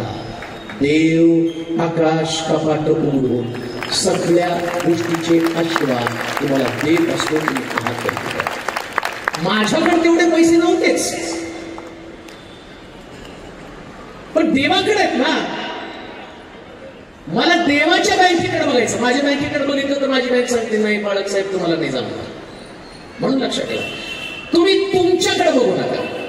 तुमची पगार किती आहे आणि तुमच्या पगारावर तुमची पगार किती पण असू द्या, मी देवेकडे एक भाकर आहे हे तिचं उत्पन्न आहे.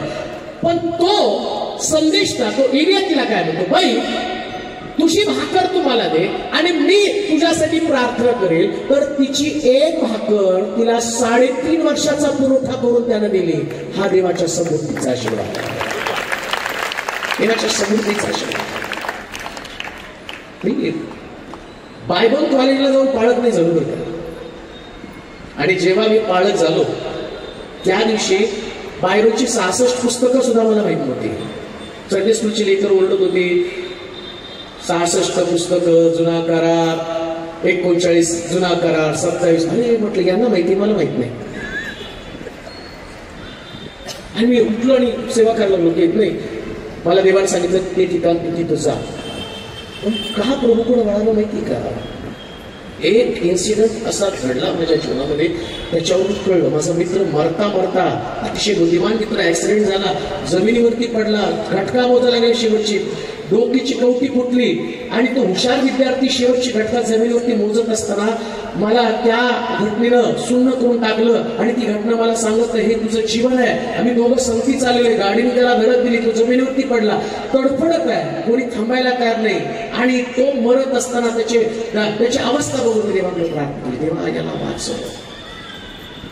भविष्याची स्वप्न रंगवता एवढं तल्लीन होऊन गेलो की मला असं वाटतं माझं जीवन खूप भारी असणार आहे, खूप चांगलं असणार आहे. पण बुद्धिमान मनुष्य तुम्ही माझा कॉलेजमध्ये फर्स्ट येणारा मित्र ज्यावेळेस मृत्यूची घटका मोजत असताना, तडफडत असताना त्याला कळत होतं की आता मी मरणार आहे, त्याच मी गुडघे टिकून प्रार्थना केली, प्रभूजी याला वाचव. त्याला वाचवलं तर हे पुस्तक टाकून देईल, बायबल हातामध्ये घेऊन फिरेल. हॉस्पिटलमध्ये त्याला नेलं, 15 दिवस कोमामध्ये होता. पण रोज मी प्रार्थना करतो आणि प्रभूला म्हणत होतो, प्रभू याला वाचव, याला वाचव.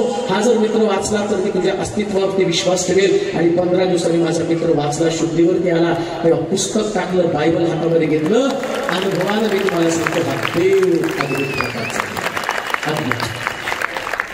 ना आपल्या बुद्धीवरती विश्वास ठेवा, ना आपल्या शरीरावरती, ना आपल्या ताकदीवरती, ना आपल्या ओळखीवरती, ना पैशावरती, कशावरती विश्वास ठेवू नका. पण ज्याच्यावर विश्वास ठेवायचा तो विश्वास योग्य देव आहे, विश्वास योग्य. आणि तो म्हणतो मी तुला समृद्धीची आशीर्वाद देईन. तुमची परिस्थिती काही पण असेल, आज तुम्ही कर्जबाजारी असाल आणि तुमच्या कर्जाची अवस्था ज्या देव आकाश कपाट उघडेल. एक दिवशी तुम्ही कर्जबाजारी असाल, पण देवानं आकाश कपाट उघडल्यावर तुम्ही सगळ्यात समृद्ध असाल. 4 कोडी, या कोड्यांनी म्हटले बाहेर मारायचंय, आतही जाऊन मारायचंय, सैनिकांना जाऊन मिळू. आणि ते चालायला लागल्याबरोबर शास्त्र सांगतं या 4 कोड्यांच्या पायामध्ये देवानं घोड्याच्या टापाचा आवाज दिला. आणि 4 कोड्यांचा आवाज ऐकून सगळ्या सैनिकांनी छावण्या खाली केल्या आणि ते गेले. आणि शास्त्र सांगतं या कोड्यांकडे काही नव्हतं, त्यांचं कोडानं भरलेलं शरीर आहे, पण देवानं त्यांना समृद्ध केल्यावर त्यांनी पोशाख, सोनं, चांदी आणि सर्व प्रकारची उंची अन्न त्यांनी घेतलं. आणि ते म्हटले आज शुभवर्तमान सांगण्याचा दिवस आहे. आता जातो आणि समुद्रातल्या लोकांना सांगतो देवानं आपल्या लोकांची भेट घेतलेली आहे. ज्या घोड्यांना कुणी जवळ येऊ देत नव्हतं, परंतु परमेश्वरानं त्यांची भेट घेतल्यावर त्यांच्याकडनं शुभवर्तमान ऐकून अख्खं शमरोन दणाणून गेलं. त्यांना कळलं देवानं भेट घेतली. सांगलीकरांनो, आता तुमचा समय आला, देव तुमची भेट घेणार आहे. परमेश्वर तुमची परिस्थिती बदलला, 100% बदलला. आणि माझा देव हा बदलणारा देव आहे. हे बदलणारा देव आहे. शास्त्र सांगतं तो तुम्हाला समृद्धीचा आशीर्वाद देईल. एकच आणखी गोष्ट वाचूया, मला वाटते त्याच ह्याच्यामध्ये. 12 वचन पुन्हा 12 वचन 31-12 निर्मया. ते येऊन सियोनेच्या माथ्यावर आनंदाने गातील. परमेश्वराची उपयुक्त वरदाने म्हणजे धान्य, नवा द्राक्षरस, ताजे तेल व गुरामेंढांचे वस्य याकडे लोटतील. त्यांचा जीव भरपूर पाणी दिलेल्या बागेप्रमाणे होईल. आता दुसरा आशीर्वाद. पहिला आशीर्वाद तर समृद्धी. आता प्रॉब्लेम काय माहिती का, माणूस किती पण समृद्ध असू द्या पण चेहरा सुकलेला असतो बघा, चेहऱ्यावर त्याचा फ्रेशनेस नसतो. कितीही सुंदर हिरोईन असले ना, तुम्ही मागच्या दिवसामध्ये बघितलं, मला वाटतं किती सगळ्यात फेमस ऍक्टर 90च्या दशकातले काहीतरी दिव्या भारती, हा खूप सुंदर होते. चांगले ऍक्टर तिच्यासाठी वेडे झाले. एवढं सुंदर, एवढी सुपरस्टार. पण ती दिव्या भारती खिडकीमध्ये बसली. अचानक तिच्या मनामध्ये इतकी निराशा येते आणि निराशेमुळे ती खिडकीत उडी मारते आणि ती ऍक्टर मरून जाते. काय प्रॉब्लेम होता तिच्याकडं? पैसा होता, सौंदर्य होतं, ओळख होती, मान सन्मान होतं, लोकांनी डोक्यावर तिला घेतलं होतं. अजून एक ऍक्टरचं नाव आहे सुशांत. म्हणजे मी बघत नाही बरं का, नाही तर तुम्हाला वाटतं पाळक साहेब सगळे बघतात वाटलं. दिव्या भारतीपासून सुशांत पर्यंत सगळं त्यांचं चालू प्रवास असतं. टीव्ही बघत असतो, पेपर वाचत असतो, त्या पेपरमध्ये बघितलं की तो सुशांत इतका सुंदर, चांगला प्रतिभावंत कलाकार, एवढं सगळं त्याच्याकडे सुंदर होतं. चांगली गर्लफ्रेंड होती, नाव होतं, पैसा होता, स्टार म्हणून चाललेला होता, एवढा सुंदर चित्रपट काढला, लोकांनी त्याला डोक्यावर घेतलं, त्याच्या कलेची किंमत केली. तो पण आत्महत्या करतो. का आत्महत्या करतो? सगळं त्याच्याकडे आहे ना. का त्याचा चेहरा म्लान झाला? का त्याचा चेहरा दुःखी झाला? ऐका, आणि काही लोकांकडे जर तुम्ही बघितलं ना, प्रचंड कष्ट करत असतात, दिवसभर काबाड कष्ट, संध्याकाळी आपल्या परिवारामध्ये येतात आणि परिवारातल्या लोकांना पाहिल्यावरती ते प्रसन्न असतात. मंडळीमध्ये पण ते गरीब लोक असतात. ते येतात चर्चमध्ये, तुम्ही त्यांच्याकडे बघितलं तर त्यांना येताना गाडी खर्च नसतो आणि चालत चालत देवाच्या मंदिराकडे येतात. पण देवाला भेटल्यानंतर तुम्ही त्यांच्या चेहऱ्यावरचा आनंद बघितला तर बायबलमध्ये सांगितल्याप्रमाणे तो म्हणतो, मी त्यांच्या चेहऱ्यामध्ये असा ताजा तवानापणा निर्माण करेल की बागेला पाणी दिलेल्या असणाऱ्या झाडासारखा तो दिसणार. म्हणून हे सगळ्या स्तोत्रामध्ये म्हटलं, तो माझा जीव ताजा तवाना. तुम्हाला फ्रेश कोण करत नाही, तुम्हाला फ्रेश फक्त तुमचा देव करत असतो. भगवान नावाची गोष्टच नसते तुमच्या. फ्रेश कोणाची पुत्र जापत याच पृथ्वी उंची पालती झाली, सागराच्या उंचपणाला पर्वत हल्ले तरी आम्ही भिणार नाही. आणि लक्षात घ्या, तुम्ही दुःखी आहात, तुम्ही चिडलेले आहात, तुम्ही रागावलेले आहात, तुम्ही निराश आहात, हे सगळं तुमच्या चेहऱ्यावर दिसतं बरं का. लोक लगेच म्हणतात, बघितला चेहरा कसा फुगलाय. चर्चमध्ये तुम्ही आला की तोंड फुगलेलं असतं. बाळकावर, मंडळीवरती, लोकांवरती, कोणाबरोबर असं फुगले, लाल बुंद. आता चेहऱ्याला पाय भांडणाच्या मूडमध्ये, चेहरा बरोबर सांगितलं, निराश आहे, रडत असतात. मग आता हे वरदान तुम्हाला कोण देणार आहे? अजून एक गोष्ट मला सांगतो, कोणतं जगातलं पार्लर तुमचा चेहरा चेंज करत नाही बरं का. ते लग्नापर्यंत 5-50 हजार घालवून नवऱ्याला वाटतं खूप सुंदर बायको मिळाली, सकाळी उठल्यावर तू धुतल्यावर कळतं, अरे ऍपल मांगा था,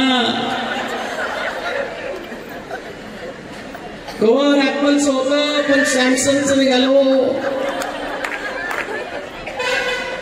तो टेम्पररी चेहरा फ्रेश असतो, पण जास्त देव भेटतो ना, आयुष्यभर तुमचा चेहरा फ्रेश असतो.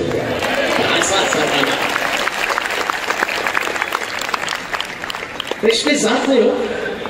आणि म्हणून आम्ही पाहतो की काले म्हणतो, 40 वर्षाचा होतो त्यास मी मोशेबरोबर चाललो, आज मी 85 वर्षाचा आहे. 85 वर्षाचा.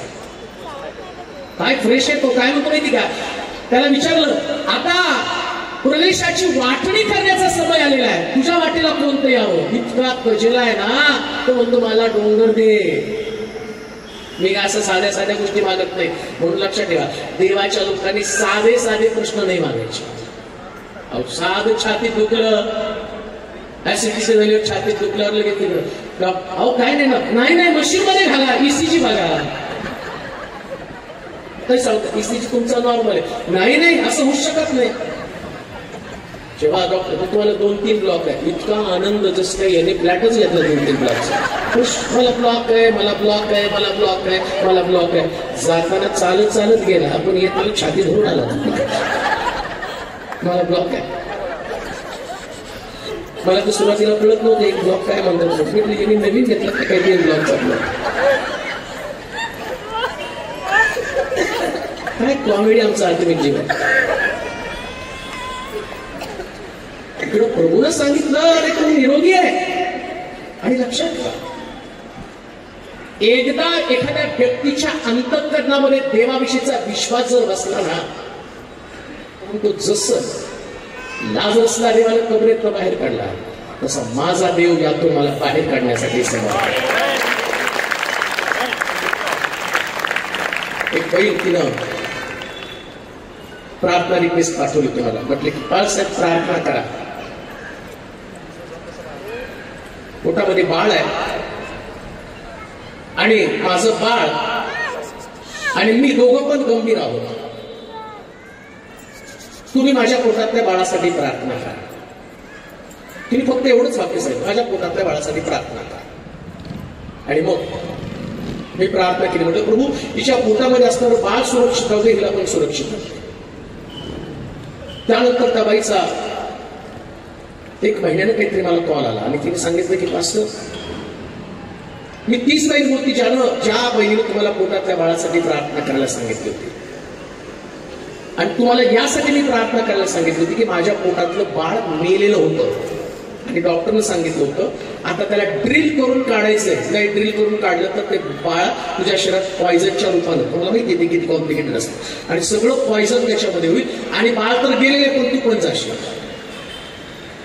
परंतु डॉक्टर बोलल्यावरती मी त्यांच्यावर नाही विश्वास ठेवला.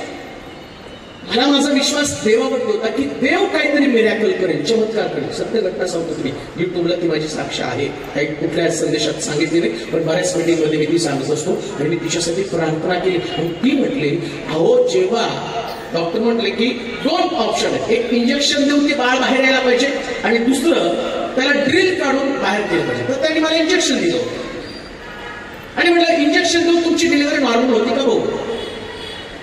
आणि ते ज्यावेळेस त्यांनी मला इंजेक्शन दिलं आणि डिलिव्हरी माझी नॉर्मल, बाळ बाहेर आलं, तर डॉक्टर आश्चर्यचकित झाले, ते बाळ मेलं नव्हतं, बाळ जिवंत होतं. तो तुमचा चेहरा ताजा करावा.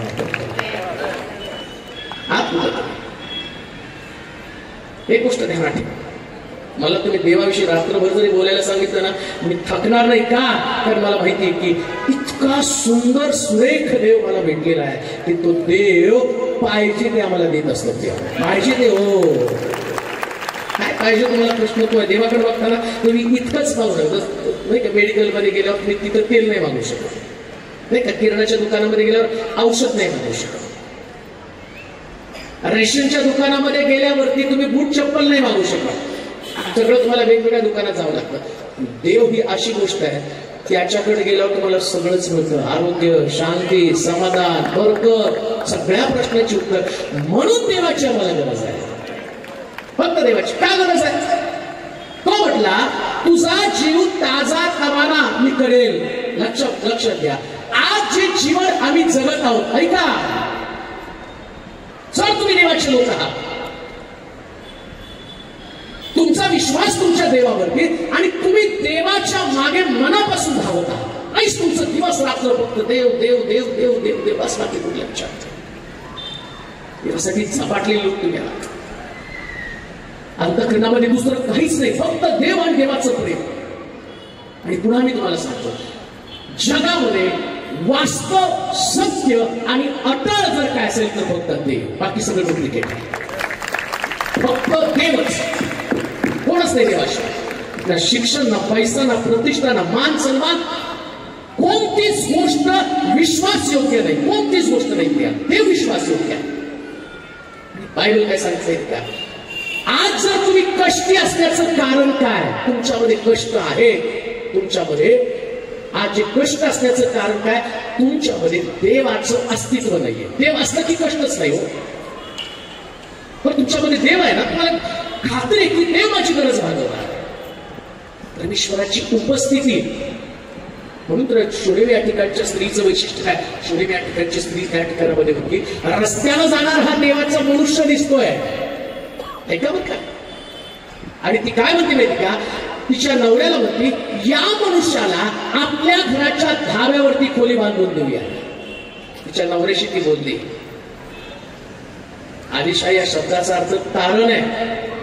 आलिशा म्हणजे तारण, येशूचं प्रतीक आहे ते. आलिशा म्हणजे येशू. आलिशा जेव्हा मेला, ऐका कसं तुम्हाला आलिशा येशूचं प्रतीक आहे ते तुम्हाला सिद्ध करून दाखवतो. आलिशा ज्यास मेला, त्या आलिशाला एका थडग्यामध्ये ठेवलं आणि आलिशाच्या अस्थी त्या थडग्यामध्ये राहिला. आणि एक मनुष्य आणून तिथं पुरला. आलिशाच्या अस्थी त्या मृत माणसाच्या शरीराला लागल्या आणि मृत माणूस जिवंत झाला. पवित्र शास्त्रामध्ये तसंच आहे. येशू ख्रिस्त मेला, कबरेत गेला, आणि ज्यावेळेस तो कबरेत गेला तर असं लिहिलं, तो शेवटचा शब्द बोला पूर्ण झाले आणि त्याने आपला आत्मा, मी आपला आत्मा तुझ्या आधी सोपवतो असं म्हटला. आणि तिकडं मंदिराचा पडदावर पासून खाली दुभागला. येशूचा आत्मा अधोलोकामध्ये गेला आणि अधोलोकामध्ये जाऊन असं लिहिलं, कबरेमधनं मेले लोक जिवंत झाले. आलिशाच्या अस्थीनं सुद्धा एक व्यक्ती जिवंत झाला. आता येशू त्याचं आत्मा तिथं गेल्यावर इकडं सुद्धा मेलेले जिवंत झाले. आलिशा म्हणजे येशूचं प्रतीक आहे. आता मला तुम्हाला सांगू, ज्या स्त्रीनं आपल्या घरातलं दुःख दूर करण्यासाठी, तिच्या घरातलं दुःख कोणतं आहे? का तिचा चेहरा म्लान झाला होता? आलिशा म्हणतो ना त्या स्त्रीला, त्या शुनेमच्या स्त्रीला, त्या शुनेम स्त्रीला बर बोलू का? तर मी त्याचा चेहरा वाचला, मला जाणवतं तिच्याकडे दुःख आहे. कदाचित नवऱ्याची नोकरी असेल, कदाचित दुसरं काहीतरी असेल. त्यावेळेस ती काय म्हणते माहिती का? आलिशा म्हणतो, काय तुझ्या नवऱ्याला राजाकडे शिफारस करू का? ती म्हणते, राजाकडे शिफारस करू नका. माझ्या चेहऱ्यावरचं दुःख असण्याचं कारण मला लेकरू नाही, माझं घर नांदतं व्हावं. त्यास आलिशा तिला म्हणतो, वसंत रूपी पुनरूपी आल्यावर तुझ्या घरामध्ये लेकरू असेल. आणि पुन्हा आलिशा आल्यावर तिच्या चेहऱ्यावरती दुःख नव्हतं का? कारण तिच्या घरामध्ये आलिशाची जागा होती. जेव्हा तुमच्या घरामध्ये आलिशाची जागा असेल, त्याच क्षणाला तुमच्या घरामध्ये सगळं दुःख दूर झाल्याचं तुम्हाला दिसणार आहे. आम्ही म्हणाल का? देवाचे प्रिय लोक, जाता जाता समारोप करून तुम्हाला सांगतो, जीवनामधलं दुःख दूर होण्याचा मार्ग जर कोणता असेल तर फक्त देवच. आणि आज रात्री समारोप करताना मी तुम्हाला सांगेन, देवाची इच्छा आहे जे तुम्ही गमावलं ते तुम्हाला पुन्हा प्राप्त व्हावं. आपल्या जागेवर आपण राहूया, आपले डोळे बंद करूया, नतमस्तक होऊया, माना झोपूया.